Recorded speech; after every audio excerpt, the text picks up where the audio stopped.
diga amém. 11, desculpe, 11, 3 e 11. Diz assim: eis que venho, guarda, para que ninguém, a tua o quê? Coroa. Então você tem uma coroa. Amém? Você pode dizer amém? Podem sentar no nome de Jesus. Meus irmãos, nós falamos algumas terças atrás sobre o guardário que nós temos para que ninguém tome a tua coroa. Quando nós vemos este versículo da Bíblia, logo nós pensamos que o João recebeu essa revelação na ilha de Patmos, quando ele foi colocado lá para morrer, para não perturbar a cidade. Ele foi colocado na ilha de Patmos para morrer. Depois de ter passado por um caldeirão de azeite quente, não morreu. Ele foi colocado na ilha, ilhado, dizendo: quem sabe agora ele morre. Mas é lá ilhado que Deus fala com ele, traz as revelações das 7 igrejas da Ásia. Começando pelas igrejas, nós paramos na igreja de Filadélfia, uma das igrejas em que nós encontramos que ela é uma igreja fiel. A Bíblia fala que o anjo, a carta que Deus manda ao anjo da igreja de Filadélfia, diz que ele revelou as seguintes palavras: eu sei as tuas obras, e eu pus diante de ti uma porta aberta que ninguém pode fechar. Aí ele diz o seguinte: tendo pouca força, não negastes o meu nome. E ele diz ainda: guardaste a minha palavra, não negaste o meu nome. E aí ele diz que vai continuar guardando esta igreja. Uma das características desta igreja, primeiro, é que era uma igreja que ela guardou a fidelidade ao Senhor. Segundo, é uma igreja que não é muito grande. Nós olhamos alguns historiadores dizer que a igreja de Filadélfia era uma igreja que não era uma igreja grande. A cidade também não era uma cidade muito desejada, pelo fato de que depois de Cristo, lá pelo ano 17, ela sofreu um terremoto muito grande que atingiu mais 10 cidades que estavam ao redor. Então era um povo que temia, era um povo que estava morando naquele local, mas devido à situação, à localização geográfica, era um lugar muito sujeito a terremotos, abalos. E esta igreja estava implantada ali, e ali tinha alguém cuidando desta igreja. Então era uma cidade que não era muito atrativa para alguém ir morar e ficar naquela cidade. Ou seja, seria uma cidade pouco desejada para morar, pelo fato de que tinha passado por uma tragédia. E agora o João, ele está escrevendo as cartas às igrejas, e você vai encontrar algumas igrejas que eram em cidades importantes: a igreja de Éfeso, a igreja de Tiatira, a igreja de Sardes, aquela igreja que se dizia rica e que não tinha nada. Mas esta igreja da Filadélfia é uma igreja pobre, uma igreja simples, uma igreja que até perdeu, muitas das vezes, quem sabe, o sono, perdeu as esperanças, mas não perdeu a fé. Ela perdeu, quem sabe, o ânimo de orar, mas confiou em Deus. A Bíblia diz que o próprio Jesus, quando ele revela, João diz assim: diga àquela igreja que mesmo eles tendo pouca força, ou seja, não estavam saltando, não estavam pulando, não estavam profetizando, quem sabe, mas eles estavam guardando a esperança no coração.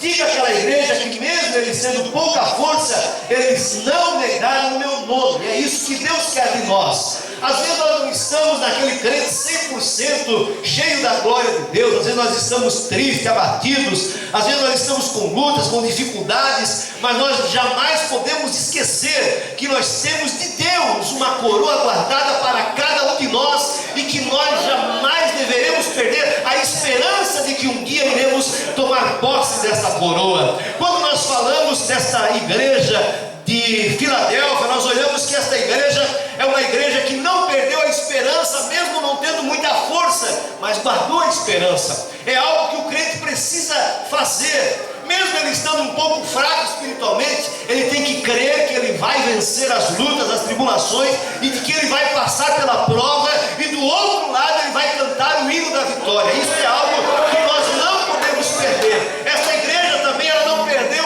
a espiritualidade, porque você pode estar fraco, mas não perder a espiritualidade. Porque quem perde a espiritualidade acaba pecando. E quem mantém a espiritualidade mantém-se íntegro, fiel ao Senhor. Esta igreja, mesmo não estando com muita força, não sendo uma igreja grande, nem sendo uma igreja rica, ela conseguiu guardar a força do Senhor no seu coração. Enquanto as outras igrejas que você vai encontrar o apóstolo João escrevendo por revelação divina as cartas às igrejas, ele vai repreendendo as igrejas. Eu tenho contra ti que quando no começo você tinha um grande avivamento, você vivia no primeiro amor e abandonou uma outra igreja, abandonou outras coisas, outra toleraram a doutrina de Jezabel, e outras igrejas foram aderindo um monte de coisa. Mas essa igreja, ela manteve-se fiel ao Senhor, porque ela tinha um alvo. O alvo dela era chegar ao céu.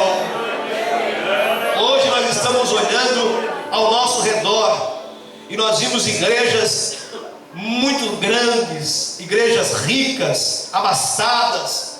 Vemos povo, crentes cheios de bens materiais, de riquezas, que não é pecado. Deus deixou isso para quem souber granjear e trabalhar, e você vai ver isso na parábola dos 10 talentos, quando ele entrega 2 talentos para um, 5 para outro e 1 para outro, e você vê que quando ele volta para requerer, essa pessoa ela granjeou. Então o ato de granjear, de negociar, de trabalhar, de fazer alguma coisa ao Senhor, isso não é pecado. Se você ganhou uma alma este ano, mas no ano que você quiser ganhar 2 almas, você terá mais galardão. Se você ganhou 5 e este ano que vem quer ganhar mais 5 ou 10, Deus vai te abençoar poderosamente. Não é pecado a pessoa granjear, tanto espiritualmente quanto materialmente, porque tem gente que acha que prosperar materialmente é pecado e a pessoa vai se corromper. Não. Quando a pessoa é temente a Deus, ele pode ser rico, ele pode ser pobre, ele vai ser sempre temente a Deus.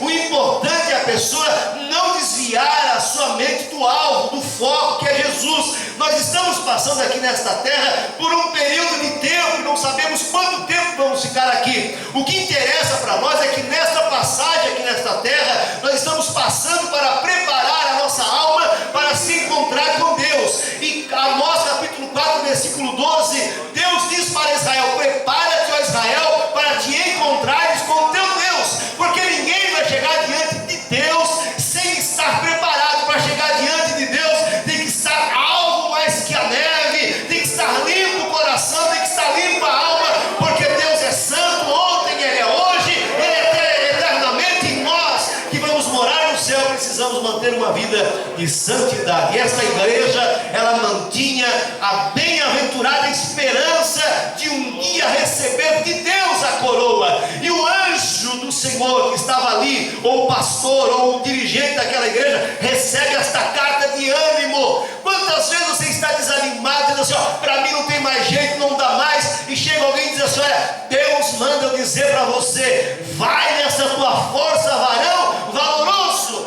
Quem é que recebeu essa mensagem? Gideão, lá no lagar, quando ele estava malhando trigo no lugar de espremer uva, apareceu um anjo e disse assim para ele: vai nessa tua força.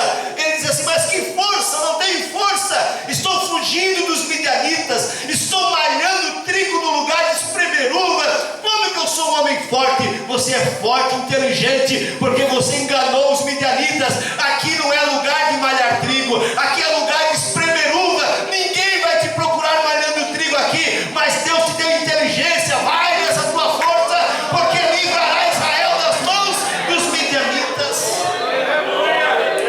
As táticas que Deus dá para nós são táticas que não falham, e Deus fez isso com Gideão. E a Bíblia diz que bem-aventurado é aquele que guarda a esperança, que não viva desanimado. Pode até estar nas lutas, como passou o nosso irmão aqui que falou nesta noite, das provas que ele passou, mas confiando em Deus, porque nós sabemos e aprendemos no domingo à noite que nós devemos lançar sobre Deus, ou sobre Cristo, ou sobre o Senhor Jesus, toda a nossa ansiedade, porque Ele que tem cuidado de nós, e nós devemos fazer isso. Então esta igreja, para ela não perder a coroa, ele diz assim: ó, guarda o que tens, para que ninguém tome a tua coroa. Mas o que tinha de bom, pastor?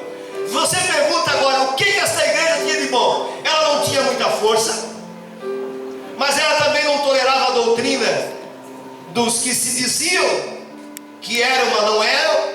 Essa igreja, você não vê muita coisa atrás atrativa nela, mas você vê uma palavra que Jesus, o próprio Jesus disse, ó, tendo pouca força, não negastes o meu nome. E aí está o segredo do crente ser vitorioso. Você sabe aquele crente que tem vergonha de ser chamado de cristão?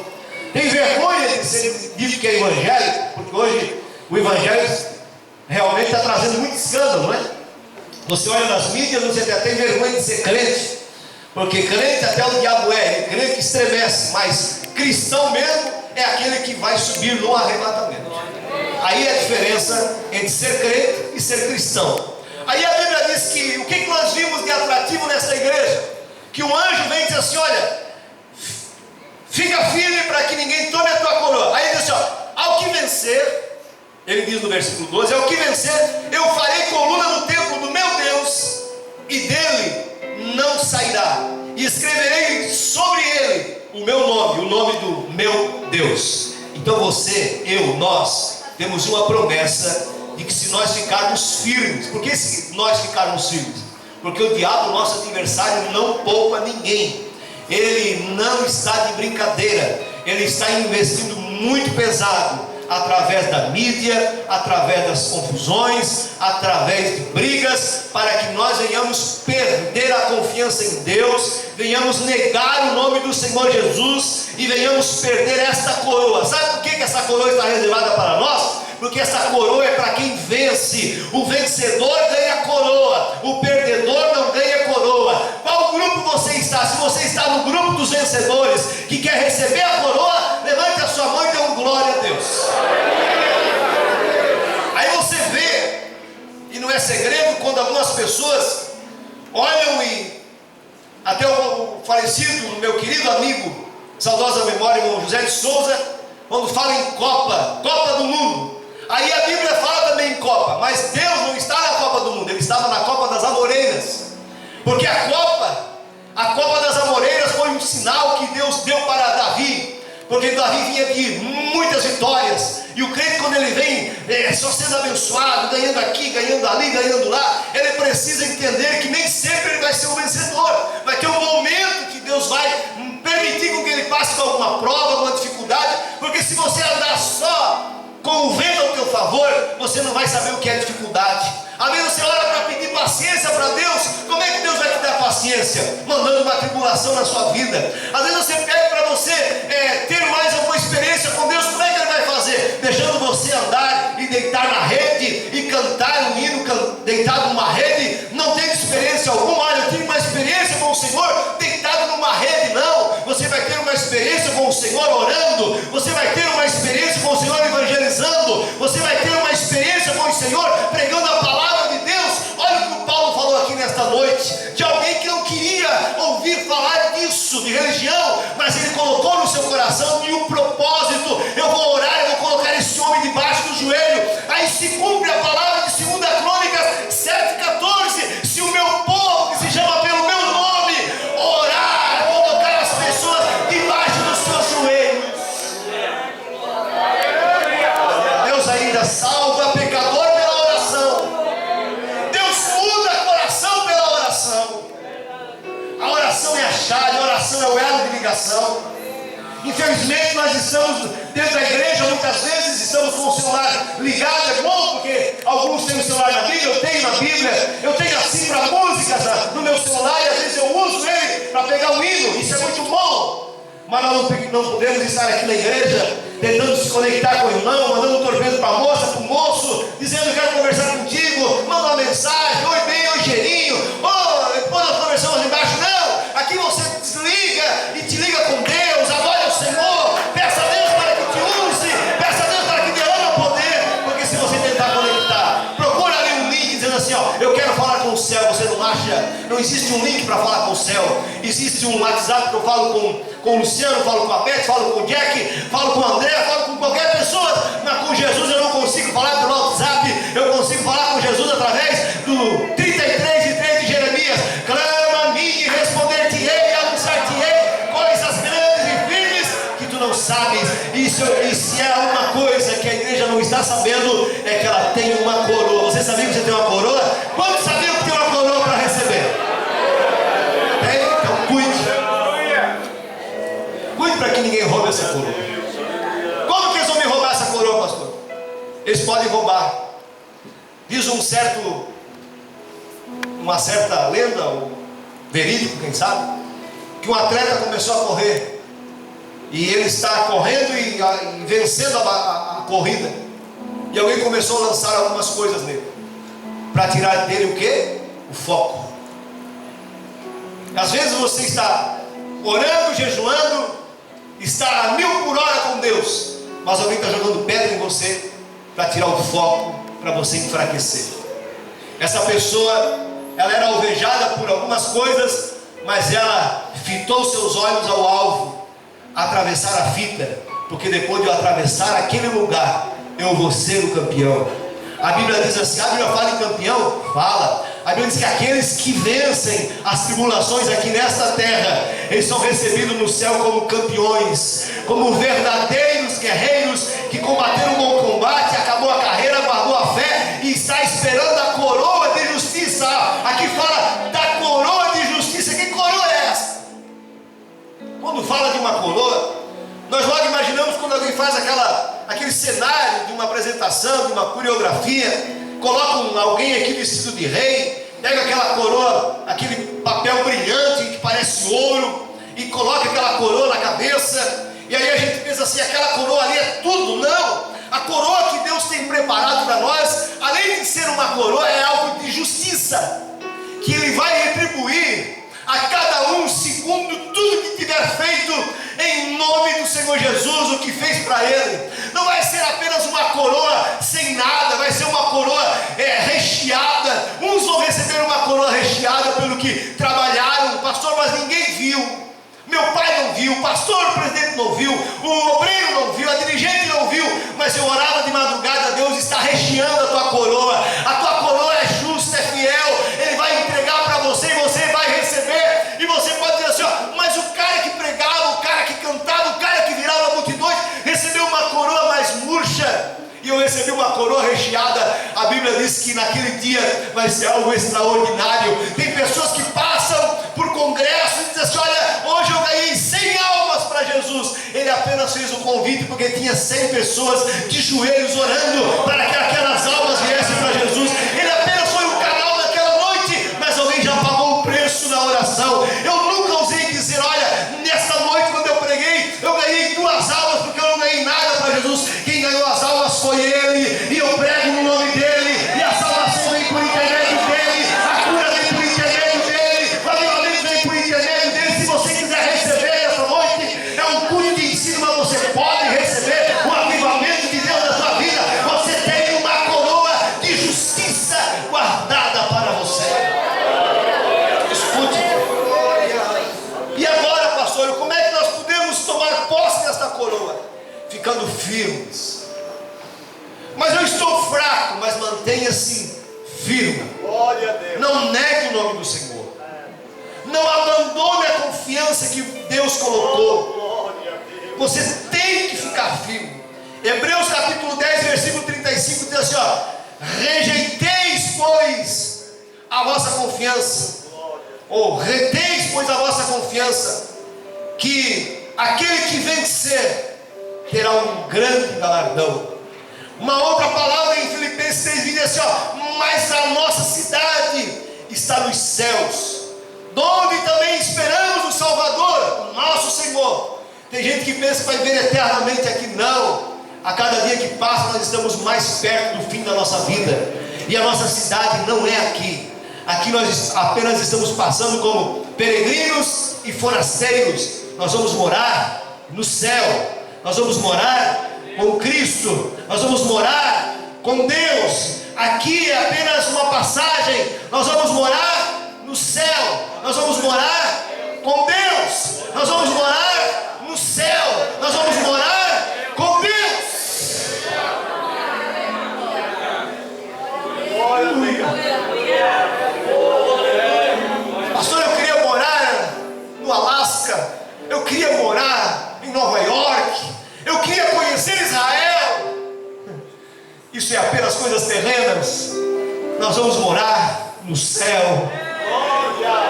Nós vamos morar num lugar aonde há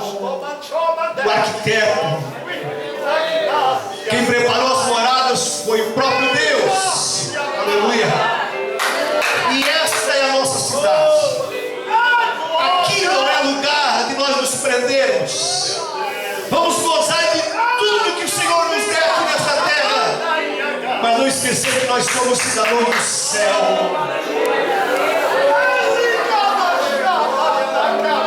Nós não podemos esquecer que nós somos cidadãos do céu.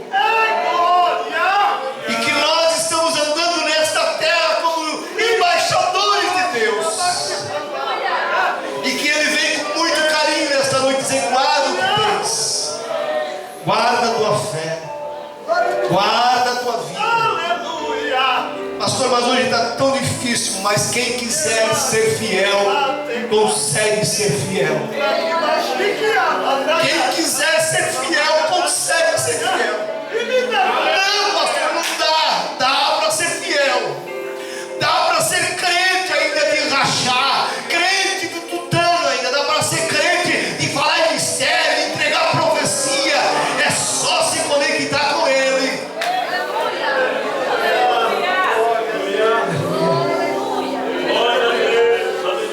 Ele diz assim: aguardamos a bem-aventurada esperança.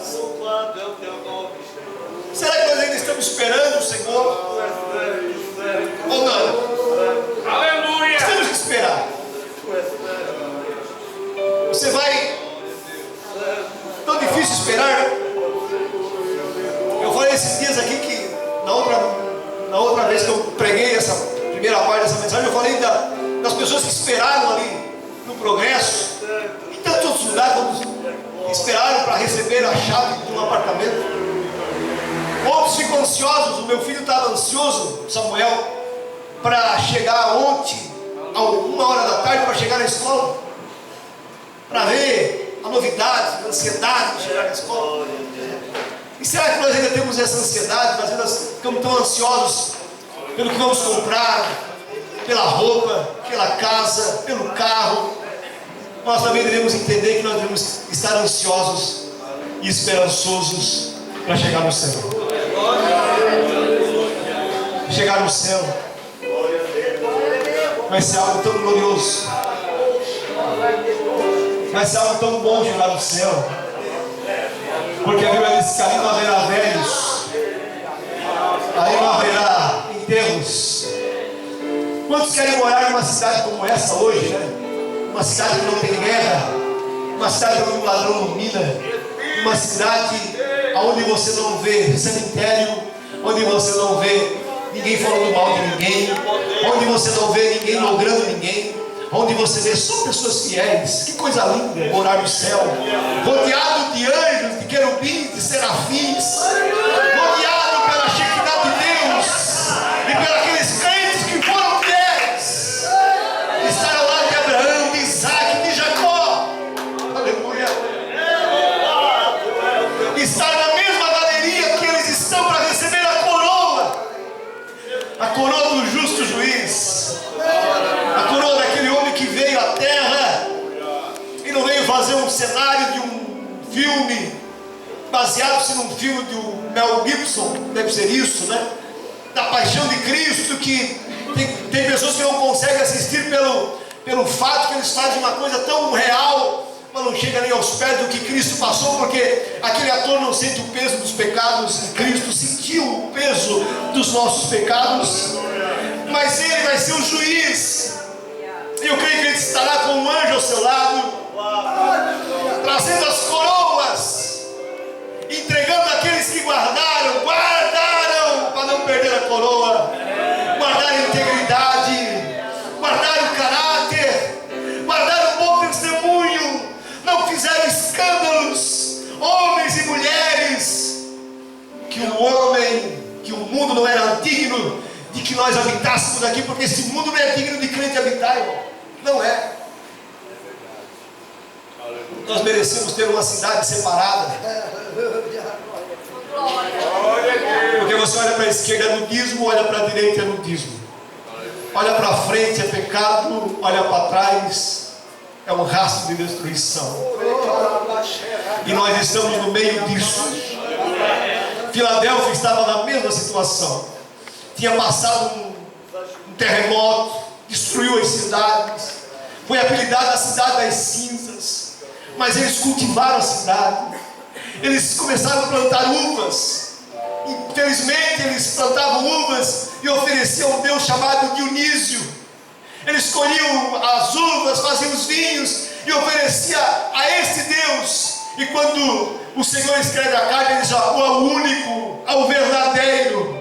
Eu sou o único, sou o verdadeiro. O Deus que se apresenta na igreja de Filadélfia é o Deus que se apresenta aqui nesta noite. Ele é único, Ele é verdadeiro. Aleluia! Escuta o que eu digo para você nesta noite. Ele tem uma chave que o que Ele abre, ninguém fecha. E quando Ele fecha, ninguém abre. E Ele disse para a igreja de Filadélfia: vocês foram fiéis, eu vou livrar vocês da tribulação, eu vou livrar vocês das perseguições.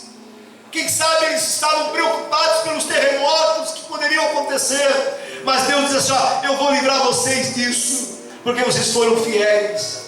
Ele disse: guarda, porque eu venho sem demora. Diz que eles esperavam Jesus voltar ainda na época deles, assim como muitos discípulos, assim como muitos irmãos já esperavam que Jesus voltasse no seu tempo.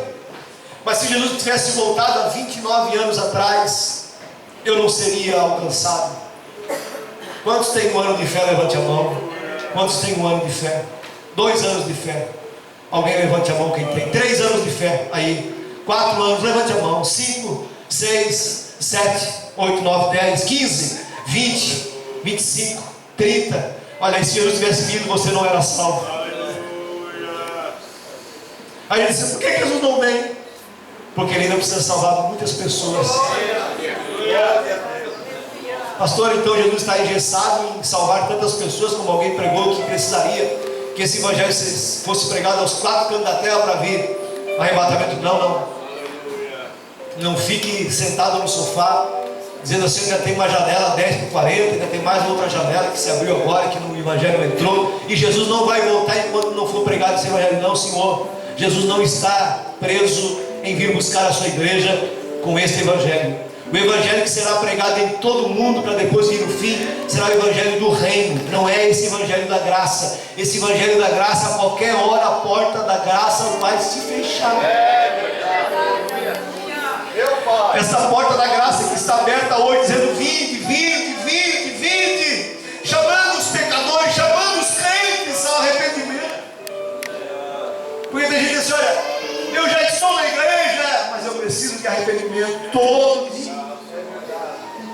Esse evangelho é o evangelho da graça, é o evangelho que não apedreja, é o evangelho que aquela mulher foi trazida em pleno ato de adultério diante de Cristo, e ele disse assim: a Bíblia diz que essa mulher, pela lei de Moisés, tem que ser apedrejada.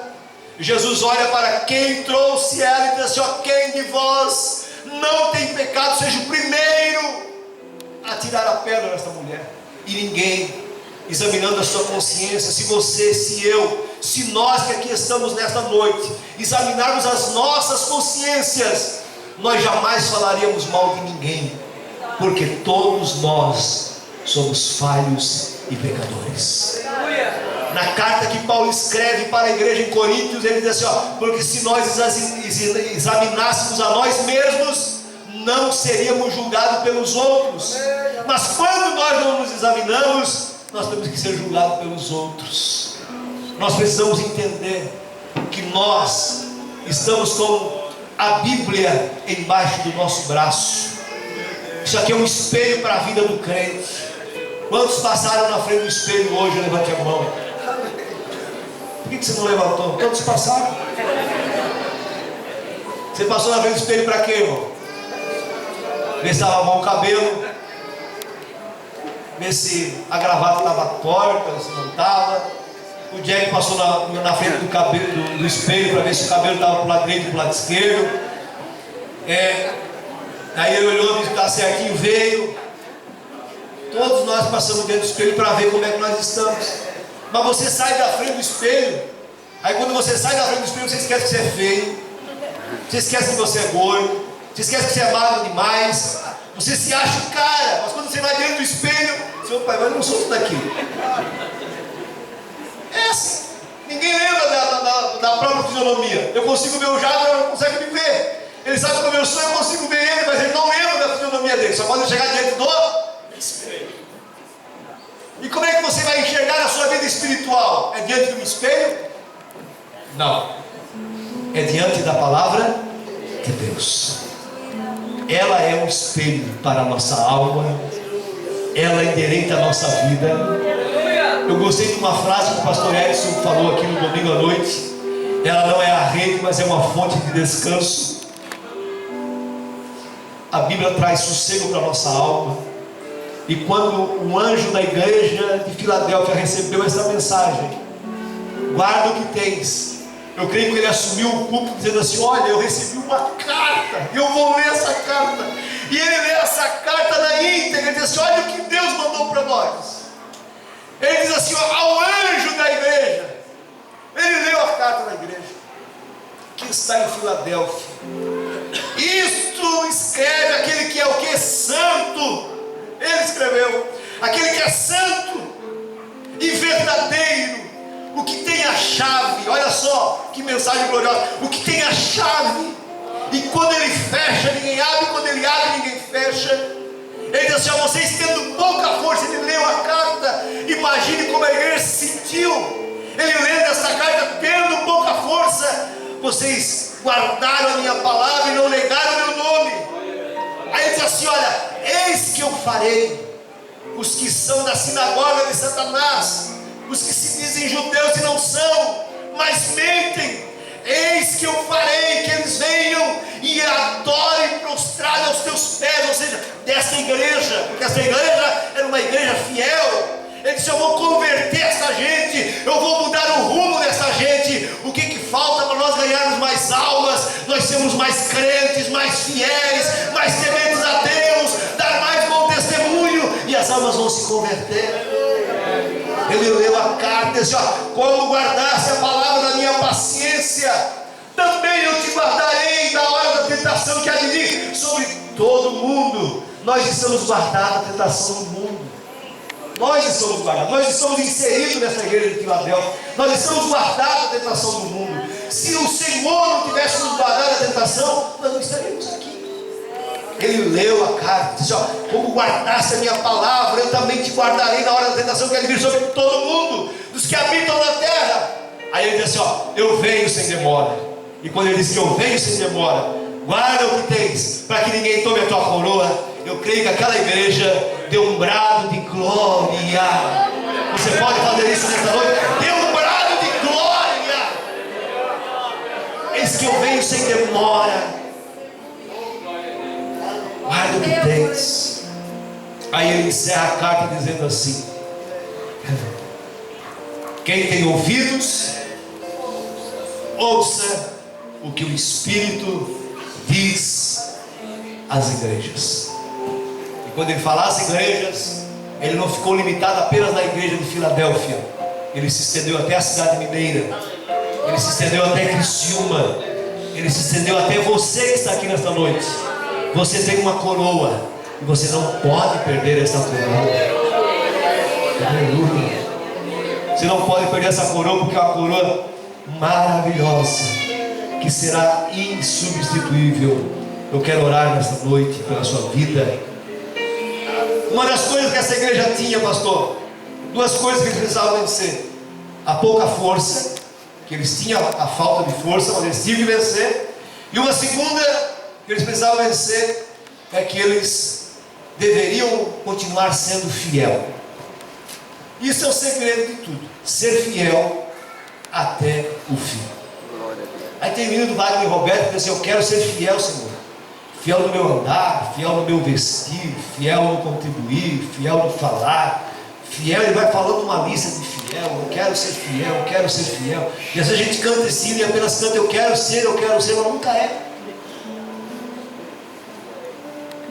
E nós estamos numa crise de crente fiel. Nós estamos vivendo momentos em que crentes não querem mais assumir a identidade de cristão. Negligenciam o IPTU, negligenciam pagar as dívidas. Porque agora eu me converti, o Senhor vai pagar minhas contas, as coisas velhas se passaram. Não, Senhor. Você ainda continua morando aqui? Se você deve para fulano, pague, porque você tem que ter um bom nome. Diz o provérbio que é melhor ter um bom nome do que uma riqueza. E o cristão ter um bom nome é muito legal, né? Quando a gente tem um bom nome, a gente é visto e honrado pelos homens da terra. Pastor, mas ninguém pode receber elogio na terra. Quem que disse isso? Quando Eliseu passou, a mulher disse assim: esse aí é o santo homem de Deus. Ele devia para alguém? Não. Ele cortava a esquina para não pagar mercado? Não. Ele fugia de uma farmácia para outra porque não conseguia mais pagar porque o crédito estourou naquela? Não. Todos nós entramos em crise, todos nós aí se apertamos, mas ninguém deve fugir da sua responsabilidade como cidadão, porque hoje quando você vai numa empresa, eles vão te perguntar: qual é o teu credo religioso? Eu sou evangélico. E lá não, quando eles ficham você, sabe que você é evangélico. A pessoa daqui a pouco, esse evangélico sai da empresa e quando ele vai ser revistado na portaria, ele está levando alguma coisa da empresa embora. Aí que bonito que fica: você não é evangélico? Sou. Como é que você está fazendo isso? O teu Deus permite isso? Não. O meu Deus matou o famoso Acã, porque levou uma capa de ouro, uma cunha de ouro, uma capa babilônica e alguns ciclos que Deus não queria que levasse. Morreu um monte de gente por causa de um homem. Às vezes, irmãos, nós estamos patinando e não saindo do lugar, porque nós estamos trazendo coisas dos amalequitas para dentro da igreja. Nós ainda somos um povo santo, separado das coisas do mundo. Nós podemos até, mudou um pouco, a igreja mudou o estilo, mas não virou carnalidade. A igreja ainda tem uma maturidade, ela ainda tem uma direção. A igreja ainda é consagrada como uma igreja santa, uma igreja que vai morar no céu. E quem vai morar no céu?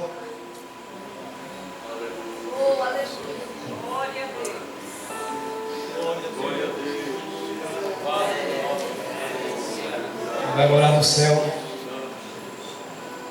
tem que manter a integridade. Não pode dizer que agora tudo é normal. O apóstolo Paulo sempre disse, antes que chegassem esses maus dias, ele disse assim: ó, todas as coisas me são lícitas. Você sabe o restante do versículo? Mas nem tudo me convém. Você viu um pastor pregando no Face, na mídia? Quer beber, beba. Quer fumar, fume. Quer dançar, dance. Quer fazer, faça. Não tem problema. Ninguém proíbe nada. Ninguém está mandando você. E daí ele diz assim: o pastor não deixa. Quando alguém diz assim: por que você não bebe? Não, o pastor não deixa. Não é, pastor. Ou você é crente ou você não é crente. Mas por que você não anda como anda o pessoal do mundo? É porque o meu pastor não deixa? Não, é porque você é crente. Não joga a culpa no pastor. Se você é crente, você não precisa dizer assim: ó, o meu pastor não deixa. Não, o meu Deus, ele tem os olhos como chama de fogo, e aonde eu ando, ele anda comigo. Tem gente que joga a culpa no pastor. Por que você não vai no forró? Por que você não vai na balada? Porque a minha igreja não permite. Não é a igreja que não permite. É que o santo não se mistura com o profano. A Bíblia diz: vereis a diferença do que serve a Deus e do que não serve. O que serve a Deus dança no espírito, o que não serve dança na carne. Pastor, agora tem arena gospel, é só hino para cantar e dançar. Não. Eu escutei um negócio do pastor Jimmy Swagger que ele diz o seguinte: o hino não é para salvar o ímpio. O hino é para adorar a Deus. Você não pode baixar o nível. Ele estava falando sobre rock. E eu estou aqui atrás com um conjunto que, graças a Deus, é um conjunto clássico ainda. Mas tem gente que baixa o nível, porque acha que ele vai baixar o nível e vai ganhar as pessoas daquele nível. O pastor ensina sobre louvor. O louvor é algo que extrai-se da alma. E ninguém vai extrair da alma uma balada, um rock. Ele vai extrair algo para adorar ao Senhor. Por exemplo, nós cantamos agora. O meu louvor eu ofereço a Ti, Senhor, e também com Ele o meu amor. Mas, apesar dos contratempos dessa vida, só Tu, Senhor, só Tu, Senhor, és a única saída.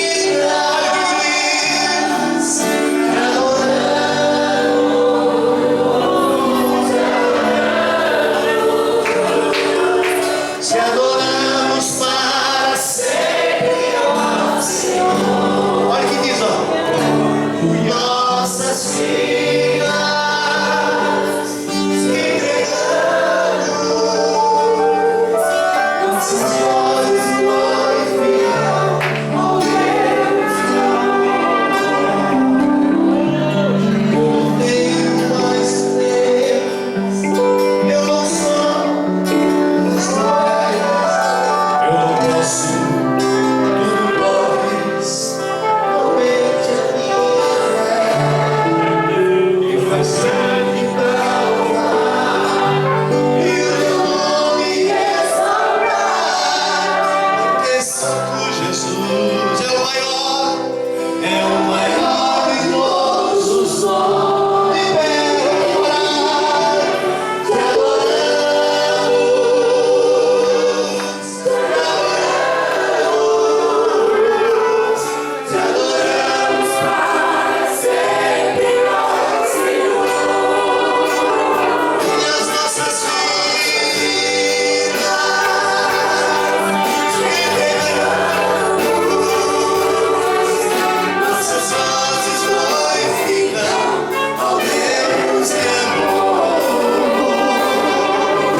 Nessa noite, quem quer sair do seu banco, dizer, pastor, eu preciso de uma oração.